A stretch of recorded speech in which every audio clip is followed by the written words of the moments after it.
I've always liked autumn. The smell of wet leaves, the sound of rain tapping against the windows, the way the wind seemed to carry secrets in its cold breath. But that night, autumn turned against me. It was the kind of rain that doesn't let you see more than a few steps ahead, the kind that eats up every sound except its own.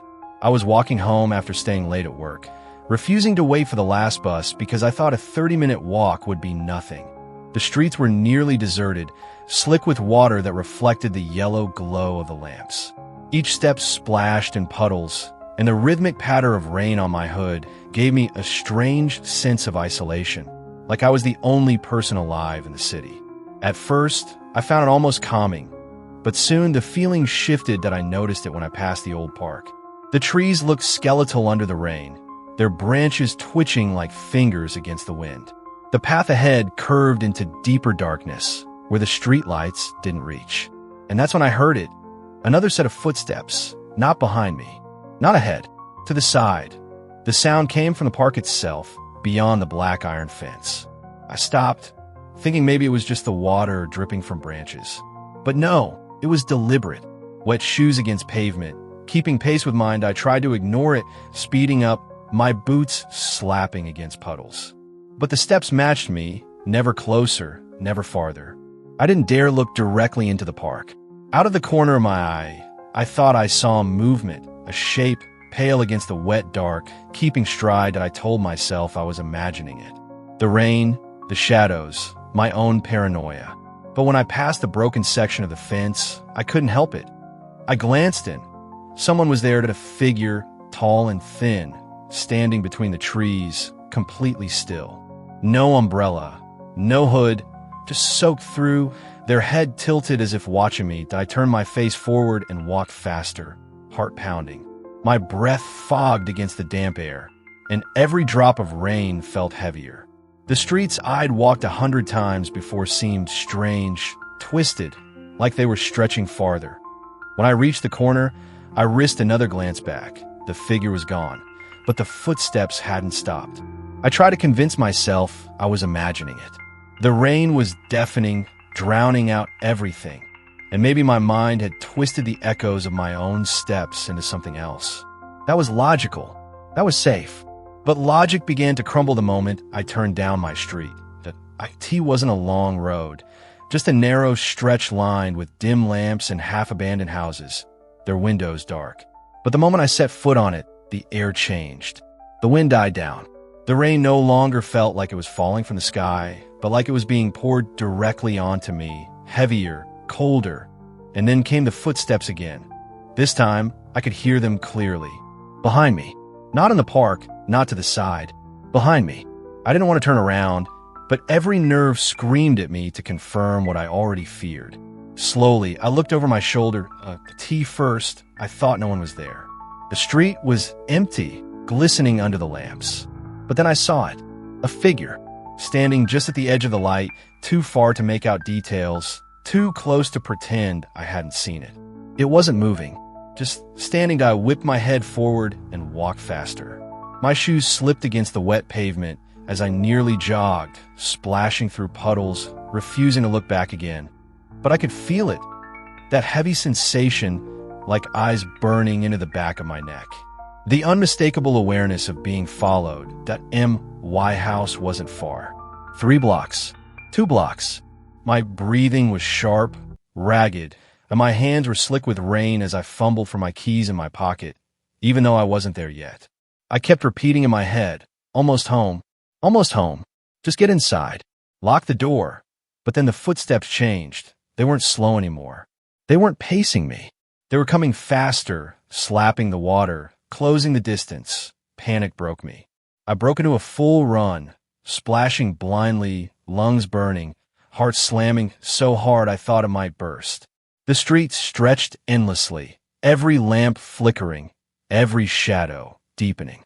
The sound of pursuit grew louder, closer. I risked one glance back. He was there. Not just a blur, not just a shape. A man. Tall, skin pale against the night, clothes plastered to him by the rain. But what froze me wasn't his appearance. It was his face. Or rather, the lack of one. His features seemed blurred, like water had smeared his eyes, nose, and mouth away. Just smooth, pale skin turned toward me with unnatural intent that I screamed, though the storm devoured the sound, and pushed harder, legs shaking as I reached the gate to my yard. My fingers fumbled with the latch, slick metal slipping under my grip. I looked back once more. The faceless man was standing still again, just beyond the last lamp. Watching that, I stumbled into the yard, slammed the gate shut, and sprinted to my door, keys trembling in my soaked hands. The lock fought me, as if it too wanted me trapped outside. Finally, it clicked, and I threw myself inside, slamming the door, bolting it, and collapsing against it with my chest heaving. Silence. Only the hammering of rain on the roof and my own frantic breath that I thought I was safe. Until I heard it. The dripping. Not from the roof. Not from my clothes. From the hallway. As though something wet. The dripping grew louder, deliberate, too slow and rhythmic to be the ordinary patter of water. I froze, back pressed against the door, straining my ears. Every hair on my body stood upright. "It's just your clothes," I whispered in my head, desperate for logic, clinging to it like a drowning man. But I knew better. My clothes were soaked, yes, but the sound wasn't coming from me. It was coming from deeper in the house that I forced myself to stand. My knees buckled, my breath fogging in the cold air, but I managed to step forward. The house was dark, the storm outside killing any chance of moonlight. My hand shook as I reached for the switch on the wall. The light flickered on, and in that brief second, I saw the wet footprints. They stretched from the front door, down the hallway, toward the living room. Bare feet, long, narrow prints, far too large to be mine, that my stomach dropped. My throat closed. I wanted to run out into the storm, but my body betrayed me, dragging me forward, step after step, following the trail I wished I hadn't seen. The footprints led to the living room. The lights in there were dead. The storm had knocked half the house into darkness. I stood at the threshold, staring into the gloom. The air smelled damp, almost rotten, like stagnant water. "Who's there?" My voice cracked, breaking in the silence. No answer. Just the dripping. Closer now. I fumbled for my phone, my only weapon, my only light. The screen glowed faint blue, weak but enough to cut through the dark. I lifted it, sweeping it across the room. The footprints stopped in the middle of the carpet, but there was nothing there. I swallowed hard, trembling, and stepped inside. My socks soaked instantly into the wet carpet where those prints ended. I swept the light again, the walls, the windows, the corner chair. Nothing. And then I lifted the phone higher. He was there in the corner of the ceiling. The faceless man was clinging to it like an insect, limbs bent wrong, body pressed against the plaster. His head turned toward me, smooth and pale, the blue light of my phone glinting against the rain still dripping from his skin. I screamed, stumbling back, dropping the phone. The glow died as it hit the floor, plunging the room into suffocating black. I scrambled, clawing at the carpet, reaching blindly for the door. Then I heard it, the thud. He had dropped from the ceiling, the sound of wet, heavy steps splashed toward me in the dark. I scrambled to my feet, heart exploding, and sprinted toward the hallway. My shoulder slammed into the wall as I fumbled through, my hands shaking violently. I reached the stairs, the only place I could think to hide. I bolted up them two at a time, nearly tripping, pulling myself up by the banister.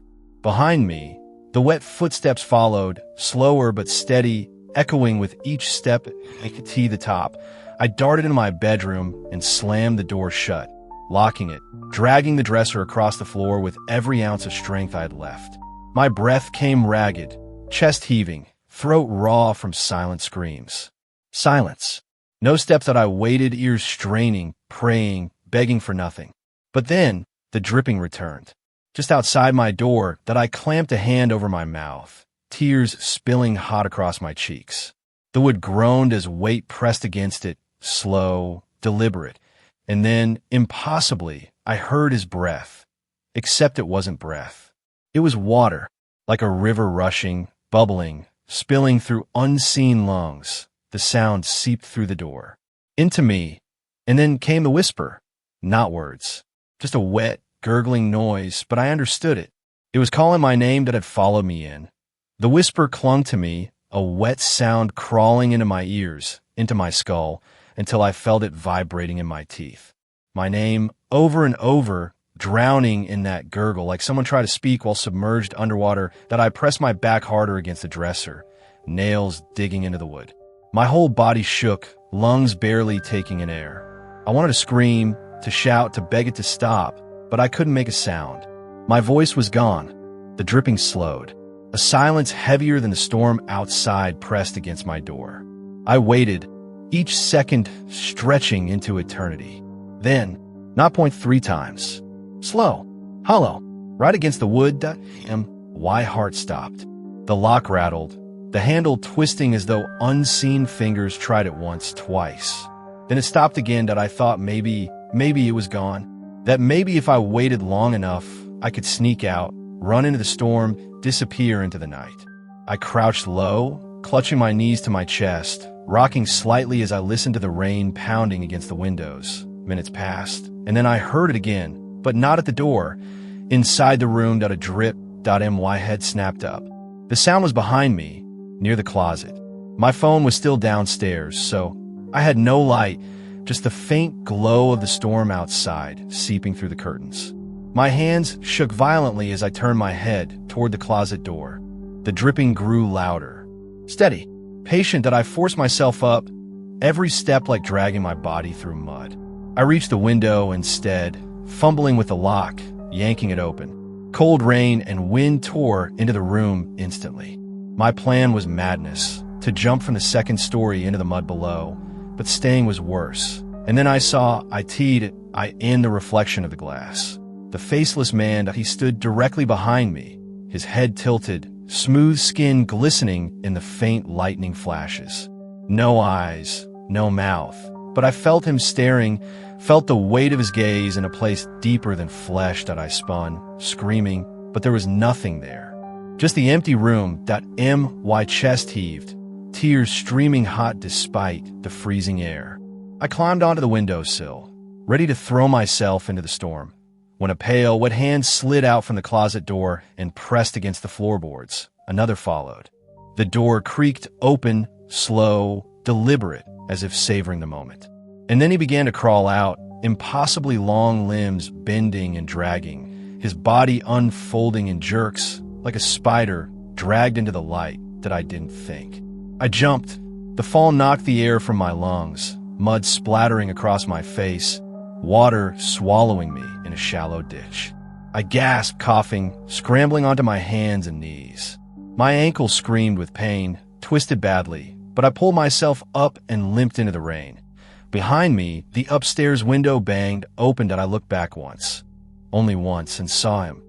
The faceless man leaned out of my window, head tilted, rain streaming down his smooth skin. His hands stretched outward, fingers impossibly long, as though reaching for me even from that distance. And then, slowly, he pulled himself back into the dark. That I ran.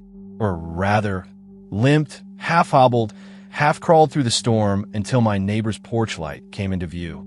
I collapsed there, pounding the door with bloody hands until it opened, until voices pulled me inside, until warmth and light swallowed me again. When I tried to explain, they thought I was delirious from shock. No one believed me. They said the house was empty when they searched. They said there were no footprints, no sign of forced entry, no water inside. But I know what I saw, what followed me. And sometimes on nights like this, rainy, cold, heavy with autumn's weight, I hear it again, the dripping, somewhere close, too close.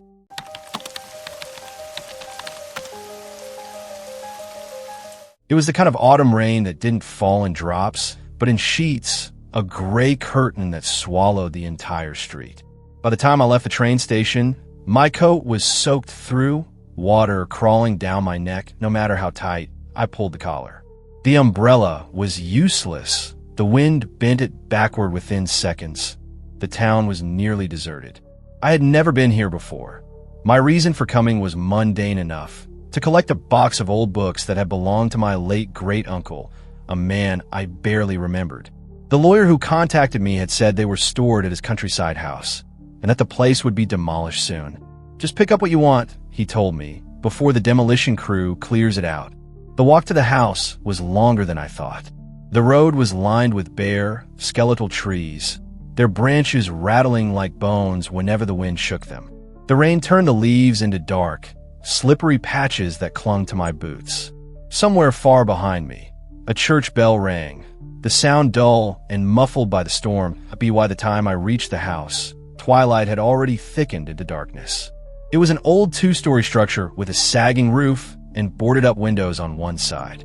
The whole thing leaned slightly, as if it had grown tired of standing over the years. My phone had no signal. I wasn't surprised. The door wasn't locked. It groaned when I pushed it open, and the smell hit me first: damp wood, mold, and something else, faint but sharp like iron. The kind of smell you taste in the back of your throat. I wiped water from my eyes and stepped inside. The interior was worse than I'd imagined. Wallpaper peeling in long strips, furniture covered in dust and sheets, floors warped from years of moisture. But it wasn't completely abandoned. The lawyer had been right. Several cardboard boxes sat stacked in the corner of the living room, labeled with my uncle's name. Relief washed over me. I wasn't planning to stay long.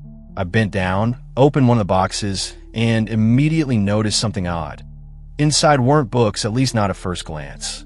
The box contained notebooks, dozens of them, each bound in the same cheap black covers, neatly stacked. No titles on the spines. No indication of what they were. I picked one up, flipped it open, and frowned.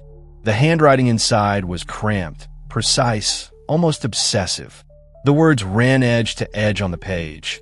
No paragraphs, no breaks. My great-uncle had filled every line, page after page, with relentless writing. And it wasn't about family history or literature or anything I expected. The notebook began with a date, October 3rd, 1978.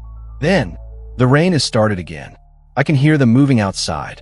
I froze, reading that single line over and over. I told myself it was probably a story, maybe his attempt at fiction. Yet as I turned more pages, every entry was similar. Different dates, same theme, always rain, always movement outside, then something stranger. In the corner of several pages, faint pencil sketches. At first, they looked like raindrops, just ovals and lines. But as I studied them, the shapes grew more deliberate. Long figures, bent at the middle, their heads tilted as if listening. A shiver ran through me. I shut the notebook quickly, shoving it back into the box. My hands were trembling, and not just from the cold. The house groaned with the wind. The rain lashed against the windows, and for a moment, a brief, awful moment, I thought I heard it too. Moving outside. Not the wind. Not branches. Something heavier. Something pacing in the wet leaves. I told myself I was imagining things. Old house, storm outside, eerie notebooks. Of course my mind was trying to make it worse than it was. But I couldn't shake the feeling that the words I just read weren't just words. The longer I stood in that damp living room, the more aware I became of the silence between sounds. The storm wasn't constant. The rain surged in waves, the wind rose and fell.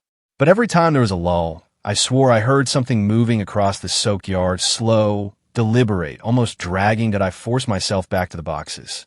Better to focus on the task. If I packed them up quickly, I could leave, call a taxi from the nearest main road, and never return. But when I reached for the next notebook, I hesitated. The second one was dated a year later. October 1979. The rain has lasted 3 nights now. I keep the lamps burning, but it doesn't matter. They move closer when the water falls. They never step on a dry ground. They wait. They watch. My throat tightened. I turned a few more pages. I tried covering the windows, but I can still hear them. The dripping is not water. It is their feet sliding through the mud. If I stop writing, I will forget. And if I forget, they will come inside. The words swam in my vision. I felt suddenly dizzy, as if the room tilted. My uncle hadn't been writing stories. These were journals, years of them, and every single one was obsessed with the same thing: rain, figures outside, the need to keep recording them. I set the notebook down, but my hand brushed against another stack and sent it sliding off the box. It hit the warped floorboards with a wet slap, and at that exact second I heard it. Not inside, not yet, but close. A sound like something dragging across the porch. I froze, every muscle locked. My ears strained against the storm, desperate to separate noise from noise. A creak followed, the unmistakable weight of a footstep on wood. The front porch. I snapped the notebook shut and stumbled backward. The door I had come through was still ajar, rattling against the frame with each gust. I stared at it, holding my breath. For a moment, I was sure I'd see a shape in the gap, a shadow, a hand, anything, but the doorway remained empty. Still, the boards creaked again. Closer. I backed into the living room, nearly tripping over a sheet-covered chair. My pulse hammered in my ears. The logical part of my brain screamed explanations. A branch, an animal, the storm itself. But the memory of those sketches burned in my mind. Long shapes spent listening. Another step, then silence. I grabbed my phone, praying for even the faintest bar of signal. Nothing. Black screen, no reception. That's when I noticed something strange. The rain outside had shifted. It wasn't falling evenly anymore. Against the glass, I saw trails, almost patterns, as if the droplets were sliding sideways across the window, not down. As though something outside was brushing against it, tracing lines with invisible fingers. My breath caught. I had to leave. Boxes, journals, it didn't matter. I couldn't stay in this house another minute. I shoved my phone into my pocket, turned toward the hallway, and nearly cried with relief when I spotted the back door at the far end. I hurried toward it, boots thudding on the warped planks. My hand grasped the rusted knob, twisted hard, and shoved. The door wouldn't open. It rattled in the frame, but something heavy pressed against it from the other side, something that shifted when I pushed. The smell of damp iron filled the hallway again, stronger this time, sharp and choking. I stumbled back, heart slamming, and for the first time I let myself truly believe what my uncle had written wasn't madness. The figures he described, they were here, and they were waiting in the rain. The back door groaned, as if something leaned its entire weight against it, testing me, waiting for me to make another move. I didn't dare touch it again.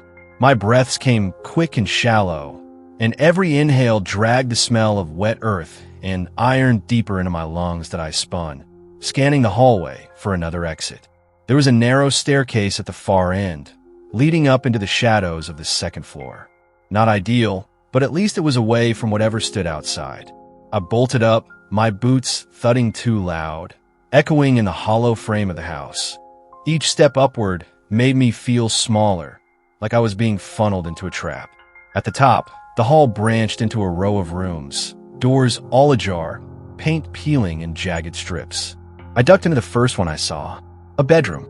The wallpaper sagged with dampness, the ceiling stained black with mold. I crossed to the window, but when I tried to push it open, it refused to budge. The glass was clouded, streaked with condensation that I wiped it with my sleeve, and froze. Through the fog, pressed against the outside of the glass, was the faint outline of a face. Not human, not exactly. Too long, too smooth, as though sculpted for dripping wax. Its eyes, if they were eyes, were just pits, dark and deep, yet they looked straight into me that I stumbled back, choking on my own breath. The window rattled, but the figure didn't move. It just waited. I fled the room, slamming the door behind me, though I knew it wouldn't matter. The hallway seemed longer now, stretching, warping with every panicked step. My uncle's journals burned in my memory, every word a curse I couldn't unread. They never step on a dry ground. The words spun around my head. The house was damp, but inside it wasn't soaked. What if that was the only thing keeping them out? What if the walls themselves were the thin line between me and them?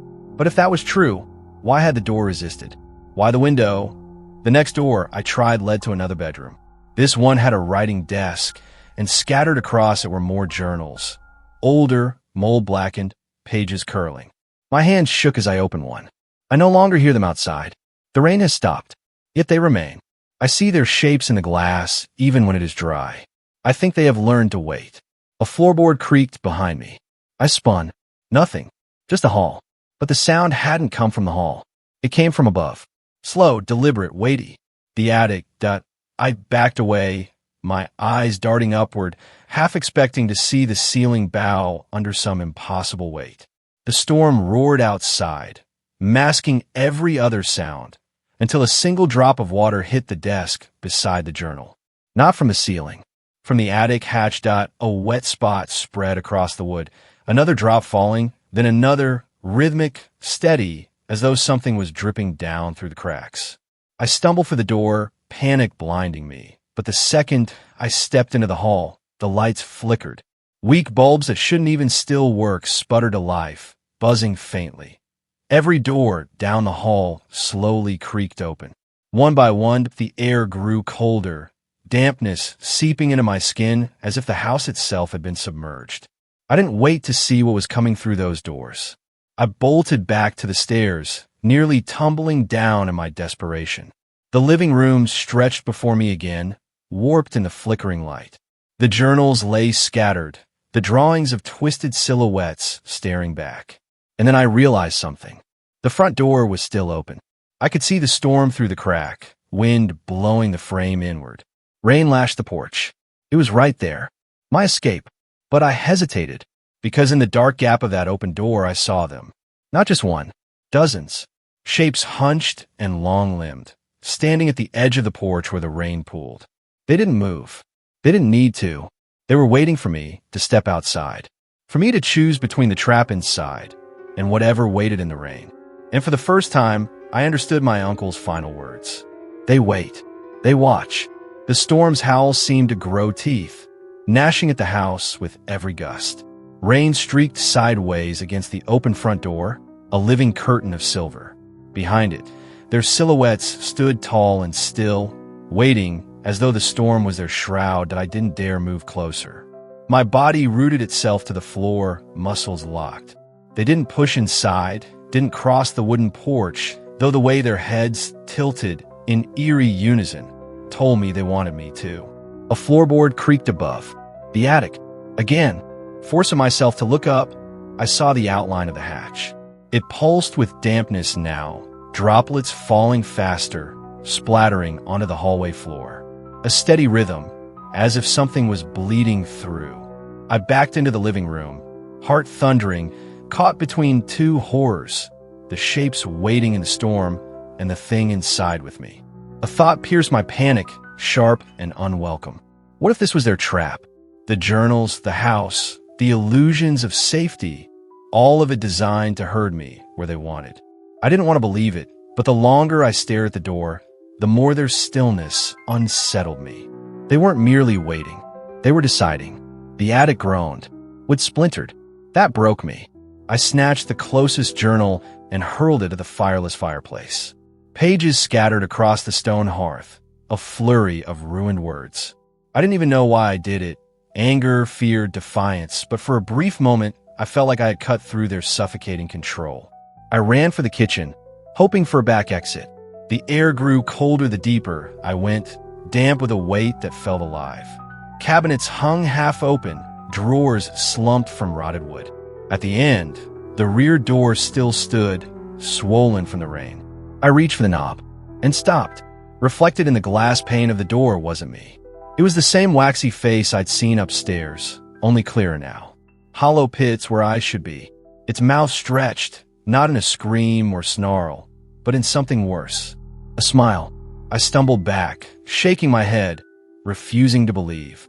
But the smile widened, and from behind the glass came a faint sound, muffled by the storm, a knock. Slow, deliberate. Knock, knock. I fled back to the living room, torn, desperate, the storm filling every crack of the house. My breaths grew ragged, panic clawing my chest. Every exit was a mouth with teeth. And then, silence. The storm stopped. Not faded, not passed. Stopped, like someone had flipped a switch. The rain cut off mid-drop, leaving the night unnaturally still. My ears rang with the absence. I dared to glance at the door. The figures were gone. Relief surged through me, but only for a second, because the silence wasn't empty. It was filled with breathing. Not mine. From every room upstairs, Every shadowed corner of the hall, from behind the fireplace, from the ceiling above, breathing, wet, rattling, impossibly close. I knew then what the journals meant. The storm didn't bring them. The storm kept them out. And now, with the rain gone, the house was theirs. The attic hatch groaned. Slowly, it opened, and something long and pale began to descend. I ran for the door. I didn't care if they waited outside. Didn't care if stepping into the stormless night meant being taken. Anything was better than staying. The last thing I heard as I tore out of that house, barefoot on the slick earth, was a chorus of whispers carried on no wind. We don't wait anymore.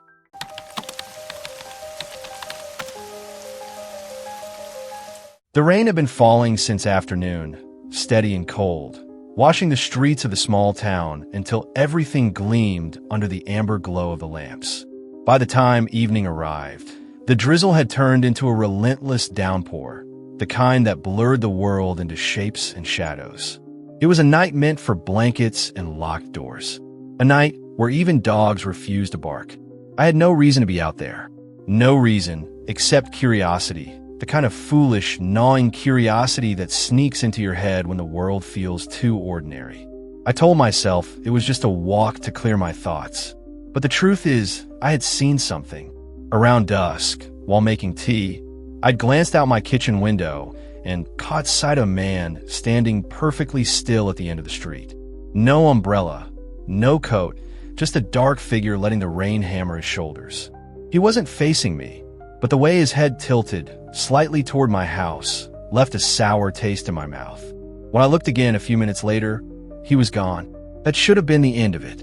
But the thought lingered, sticky as the damp air.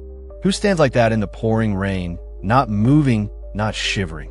By nightfall, it wasn't fear that got me to grab my jacket and step outside. It was the unbearable weight of not knowing.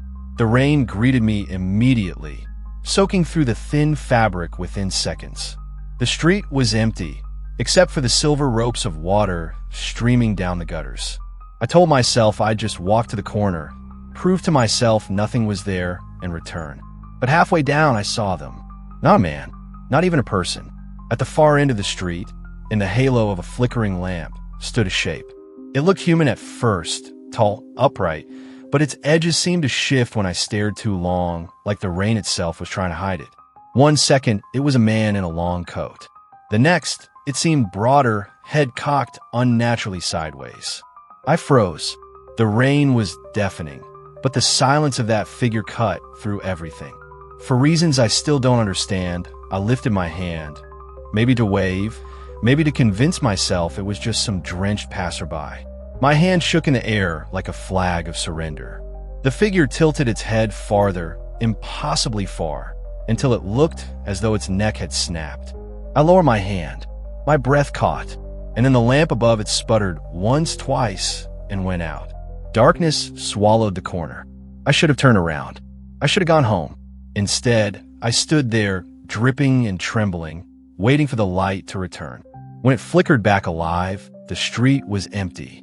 That was the moment I realized the rain wasn't hiding me from it. The rain was hiding it from me. And somewhere between the sound of water rushing into drains and the hammering on rooftops, I thought I heard something else beneath the storm. Breathing, but not my own. I hurried back toward my house, every step splashing in the shallow pools that had formed along the cracked pavement. My thoughts tangled and tripped over each other. It was just the rain, just a shadow, just exhaustion. But deep down, I already knew none of those excuses were enough. Because as I reached my gate, I heard it again. The breathing, not the short, panic gasps that came from my own lungs, but a slow, deliberate inhalation, as though someone were savoring the damp autumn air. I spun around, rain stinging my face, but the street was bare. Only the swaying branches of the trees, heavy with water, and the endless curtain of rain. I told myself to go inside. I even pressed the key into the lock. But then, from the corner of my vision, I caught movement. Not across the street, not at the far end. Closer, too close. Behind the fence, by the hedge that ran along my garden, something shifted. The rain clung to its outline, revealing just enough to show that the figure had returned. No, not returned, advanced. It was standing right there, head bowed, as if listening to the rhythm of the storm. I stumbled back from the door. My foot slipped on the wet stone, and I nearly fell, but my hand shot out, gripping the railing. For a long, suffocating second, I could only stare. The figure never moved. But then it lifted its head. The rain rolled down its face, or what should have been a face. Yet the water seemed to vanish into a surface too smooth, too featureless. No eyes, no mouth, no nose. Just a pale canvas that reflected the streetlight like wet porcelain. I don't remember unlocking the door. I don't remember fumbling inside. I only remember the slam of the door and the sound of my pulse hammering in my ears. For several minutes, I pressed myself against the wood, praying it wouldn't knock, wouldn't try to come in. All I heard was rain, relentless. When I finally dared to look through the peephole, there was nothing. My street lay empty, the storm blurring its edges. The hedge swayed softly in the wind, unbroken. I should have felt relief. Instead, unease gnawed at me, because when I peered harder into the watery night, I noticed something strange. The puddles by my fence, they rippled outward, as though something unseen stood in them, breathing, displacing the water. My phone buzzed suddenly in my pocket, nearly making me scream. It was a message from an unknown number. Just 2 words. Still raining. The text was time-stamped exactly 1 minute after I fled into the house. My fingers trembled as I set the phone down. Maybe it was a prank. Maybe someone had followed me. But how could they know what I'd just been thinking? That single phrase carried weight heavier than any joke. I shut off the lights, tried to convince myself I'd imagined it. I lay down on the couch, fully clothed, jacket dripping onto the floor. But sleep never came, because through the storm's noise, I heard it again. The breathing. Not outside this time. Inside. The breathing grew louder. Not steady, but uneven, deliberate, echoing somewhere just beyond the thin walls of my house. I tried to convince myself it was the pipes or the wind rattling the siding. But deep down, I knew better. I grabbed a flashlight and slipped on my soaked shoes, telling myself I needed to check the perimeter. Rational thought was slipping fast, replaced by the raw, gnawing instinct to survive. Outside, the storm had shifted. The rain no longer fell straight down. It bent sideways with the wind, slicing across the street in jagged lines. The streetlights flickered erratically, casting long, trembling shadows across the pavement. And then I saw it. At the edge of the yard, near the old oak tree, a figure stood. Not tall, not imposing, just wrong. Its posture was rigid, unnaturally upright. The rain plastered it to the ground, but it didn't shiver. Its head was tilted slightly forward, as if watching me from the corner of its vision. I froze. I could feel it before I even saw it clearly. The air around it was colder, thicker, almost wet like stepping underwater. Every instinct screamed at me to retreat, to flee. Yet my legs moved forward, driven by some morbid curiosity. As I neared, I noticed something impossible. The rain that hit its body didn't fall down. It curled away, as if the figure had an invisible aura that repelled water. Puddles near its feet rippled outward in perfect concentric circles, though the ground was level and calm elsewhere. I swallowed hard. My throat felt dry despite the storm. It shifted slightly. Not a step, not a turn. Just the barest movement, and I realized its face wasn't a face. Its features were twisted, like molten wax, blurred beyond recognition. It seemed to smile. A sound emerged. Not a voice, not a growl, but a low vibration that echoed in my chest. My ears rang, and my flashlight flickered. The world tilted. I realized the street around me had gone silent. The storm had vanished. Only it remained, standing in perfect stillness, every droplet of rain frozen mid-air. I turned to run. My foot hit a puddle, splashing loudly. The figure reacted. Its head snapped toward me, impossibly fast, too fast, and I swear I felt the earth itself recoil beneath my feet. I bolted across the yard, dodging puddles, crashing through wet leaves, lungs burning, arms flailing. Behind me, I heard the sound again, not footsteps, not running, but movement like water being dragged across the pavement, following me. I reached the street, heart hammering. The figure hadn't moved from its place near the oak. Yet the sensation of being followed didn't leave me. I dared to glance back only once. It was gone. The street was empty, drenched in the eerie calm that follows a storm. But in that brief instant, I understood it wasn't about distance. It didn't have to move to be everywhere. I ran all the way home, locked every door, every window. Yet even inside, the rain against the roof sounded different. Quieter, thicker, watching. The journals, the first glimpse of the figure, the impossible distortion of water. Everything clicked into a single, terrifying realization. It wasn't waiting for me outside anymore. It had already found a way inside. I stayed awake that night, crouched on the floor beside the couch, listening to the rain, or what I thought was rain, patter against the roof. Every so often, a single droplet would strike the window pane, and my stomach would seize because I was certain that each one carried its weight, its intent. Morning came with a gray, muted light. The storm passed, but the world left behind still dripping with fear. I forced myself to the window, peering through the soaked glass at the yard. The oak tree was empty. The street lay deserted. Yet I knew the figure hadn't left. It wasn't about being seen. It was about being felt. The way the air weighed heavier in certain corners of the room. The way puddles seemed to move slightly when I wasn't looking. The subtle distortion in reflections, in spoons, in windows, in the surface of a glass of water. Over the next few days, I tried to live normally. I even returned to work, but nothing felt normal anymore. The rain was always different. Heavier, denser, waiting. Then came a sound. I was in the kitchen, pouring coffee, when a single, slow knock echoed from the glass of the closed window. I froze, spine rigid. I hadn't opened it, hadn't touched it. The knock came again, then another. Not random, not accidental, deliberate. Counting? Calling? I didn't know. I backed away, shaking. The reflection in the glass shifted. I wasn't alone. Standing just beyond the pane, it leaned slightly forward, that impossible angle, and smiled.